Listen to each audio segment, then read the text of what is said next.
அதிமுக தொழில்நுட்ப பிரிவு செயலாளர் செல்வானந்தம் மரணத்திற்கு திமுகவினர் கொடுத்த சித்திரவதைதான் காரணம் என்று கட்சியின் பொதுச் செயலாளர் எடப்பாடி பழனிசாமி கண்டனம் தெரிவித்துள்ளது பரபரப்பையும் அதிர்ச்சியும் ஏற்படுத்தியுள்ளது. திருப்பூர் மாவட்டம் கொண்டடம் மேற்கு ஒன்றிய அதிமுக தொழில்நுட்ப பிரிவு செயலாளர் செல்வானந்தம் காலமானார் என்ற செய்தி கேட்டு மிகுந்த அதிர்ச்சியும் வருத்தமும் அடைந்தேன். அவரை இழந்து வாடும் அவரது குடும்பத்தாருக்கும் கழகத்தினருக்கும் அதிமுக சார்பில் ஆழ்ந்த இரங்கலை தெரிவித்துக் கொள்கிறேன். பணம் கொடுக்கல் வாங்கலில் மதுரை மண்டல திமுக பொறுப்பாளர், மதுரை தெற்கு மாவட்ட மீனவரணி அமைப்பாளர், தாராபுரம் திமுக மேற்கு ஒன்றிய செயலாளர் உள்ளிட்ட திமுகவினர் கொடுத்த சித்திரவதைதான் செல்வானந்தம் தன் உயிரை மாய்த்துக் கொள்ள காரணம் என தகவல் வருகின்றன.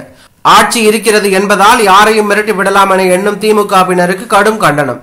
செல்வானந்தம் மரணத்திற்கு காரணமான திமுகவினர் மீது உரிய சட்ட நடவடிக்கை எடுக்க வேண்டும் என திமுக அரசை வலியுறுத்துகிறேன் என்று எடப்பாடி பழனிசாமி அறிக்கை வெளியிட்டுள்ளது பரபரப்பையும் அதிர்ச்சியும் ஏற்படுத்தியுள்ளது.